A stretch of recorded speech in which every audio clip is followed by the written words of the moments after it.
Are you now certified? What do Yeah, you so call? I began to, yeah, I'm a certified Enneagram instructor. I got certified by the Enneagram Institute. Okay. Okay.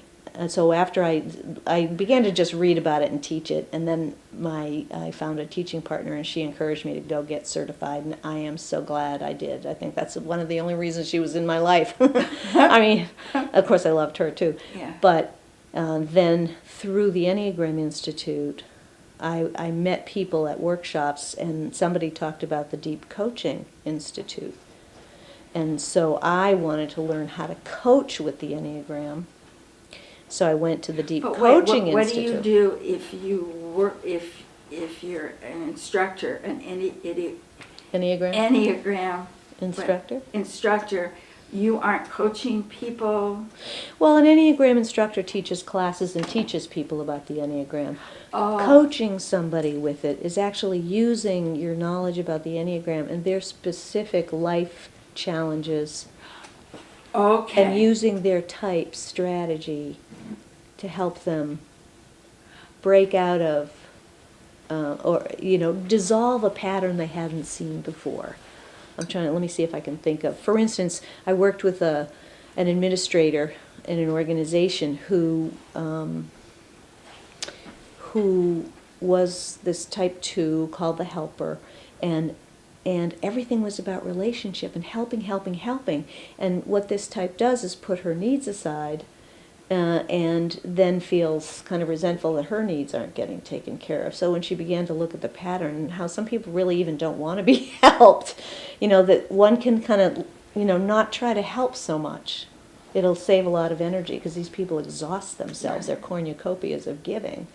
You see what I mean? So it helped her in her job and her family to save some energy, relax, tend to learn to nurture herself and what she wanted, and everybody loved that better too.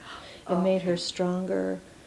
She could really bring her brilliance to what she's doing instead of putting all her energy into helping other people.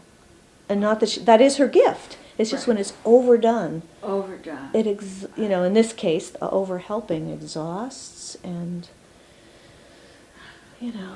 So coaching what? So coaching is about helping people with their specific life challenges, and it can be one little thing, or sometimes people will come for months or a year, and really, like I did with the Jungian analysis, they can use it to get through a crisis, which is usually that's why people will actually pay to be coached. They're in crisis somehow. Okay. But then when they see, whoa, okay, this is like really expanding my view of the world and myself, and helping my relationships, and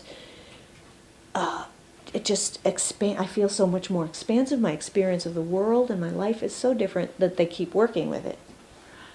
Just because we can do that. I mean, there's just no end to how we can cultivate all of our abilities and our potential. Our potential is enormous, and most of us experience just a fraction of what that is. Okay. So some people will go beyond crisis, like I did with the Jungian analysis. Okay.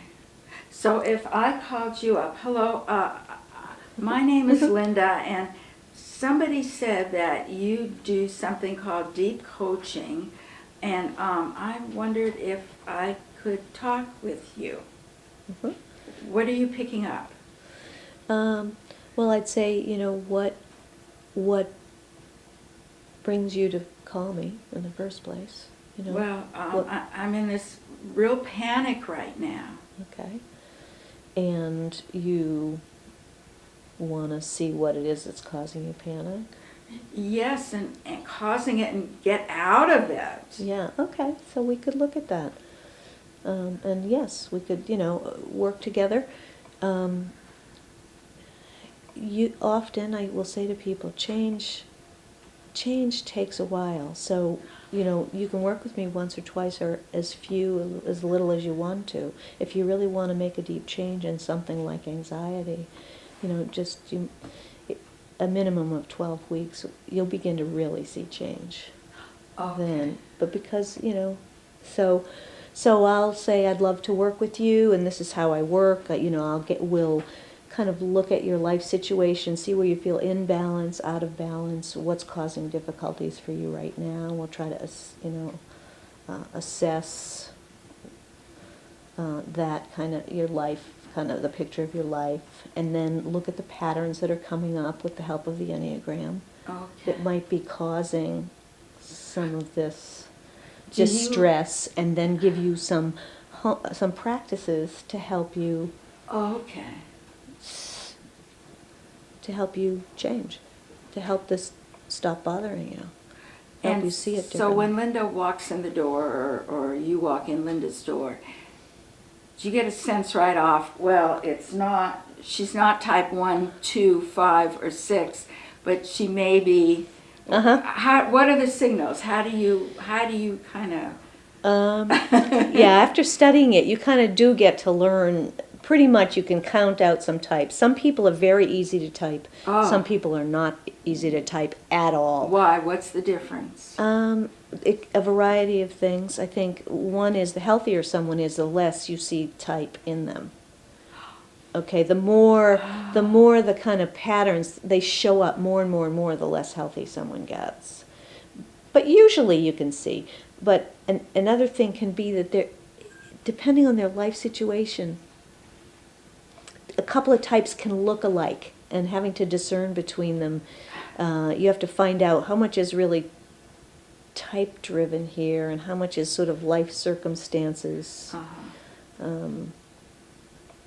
So it's not just seeing Enneagram type. Sometimes, like I'm thinking of someone in particular. There's only been one person I just really couldn't type. What I ask people to do, though, if they're interested in the Enneagram, you can come to me if you're not interested in the Enneagram, and then I just use the Enneagram in the background, and I just sort of take a stab at what type you might be, and then as I work with you, I can tell, because if the Enneagram isn't helping you wake up, it's only going to be interesting. It's not going to do anything. So if I begin to use the Enneagram, even in the background, I'll begin to see if it's beginning to help you. I know I've hit it. Yeah. But if you are interested, and most people who work with me are, I'll have you take the Enneagram test. There's a validated scientific test, scientifically validated test, and so I'd have you take the test, and it will either, and then we'll work to nail down and make sure we have the right type in your mind. Like, do you really identify with this? And here are some of the traits of this type, the personality, beliefs. It's all about mind, heart, and body. So it's beliefs, perceptions, and actions, and so we'll kind of work to validate the type. And then once we do, we can use the journey of that type, the way they get themselves in trouble, the patterns they have, the strategy they have, and the growth practices that could help them. That will work if we've got the right type. They will work. Can you give an example of a growth practice? Mm-hmm. Yeah, well, so for this person, this administrator type, it was like, to actually come in exhausted and sort of depleted and not understand it, and be a person who's a giver. What can be wrong with that, right? So, but what I ask this person to do, for instance, is to notice between the time I see you now and the next time. Notice yourself leaning in to give, even when the person hasn't asked. Just notice when you are giving. Have they asked for your help and advice, or have they not? So just simply that. Yeah. Because seeing the pattern, unless you see it yourself, you're not going to want to change it or even believe it. Right. So usually I send you home with things to observe about yourself first. Okay, so then if you, oh my God, she'd say, I can't believe it. Yeah, I really, so I'd say, okay, try this. Next exercise might be, just be there with them and don't offer anything. And just notice what happens for them and for you. And she'd come back with, wow, I was amazed. They felt really listened to, and they really didn't need me to say anything. And I felt really good because watching them help themselves, and so she saw the possibility of a different interaction with people in general, and became, more able to see when it was appropriate to really lean in and give, and when to step back. Because what was happening was she would resent it when people didn't appreciate everything she did, but people didn't always want what she was giving. So she also noticed. She also noticed this was another pattern of the things that, like, there's certain things that stress each type. So it might be. So I want you to observe what makes you angry. And it will be a pattern. Right. I get really angry when people don't appreciate what I've done. At work and at home. And this is what gets me in a fight with my coworkers. Yeah. For instance. Yeah. Okay. And then we may work on the connections between, you're so giving, and so the other growth practice for this type is all about self-nurturing. So are you able to say what you need? And and this was another observation practice, can you ask for what you need directly? Usually this type can't. They'll ask for it indirectly. It won't be like, it'll be like, I love flowers. Expecting you to hear it as, I like flowers and you better get me some. And so just observing the way I express my needs. Okay, and then you have a choice. Once you see what you're doing, once you see that you're never asking for what you need, you have a choice. Do I want to ask for what I need? How can I attend to my own needs? I can even ask myself to give myself what I need, what do I need? I mean, this person even doesn't know how to answer that question. What do you need? Right, and helping them be able to do that is huge. So I don't feel like I'm explaining this. No, you are. You're it's coming in, or I think I'm hearing you. Okay. Of understanding or awareness, self-awareness. It's all about tracking. The turkeys know when I've put out the feed. Yeah. That and what they need is to get some food in to survive the winter. Yeah.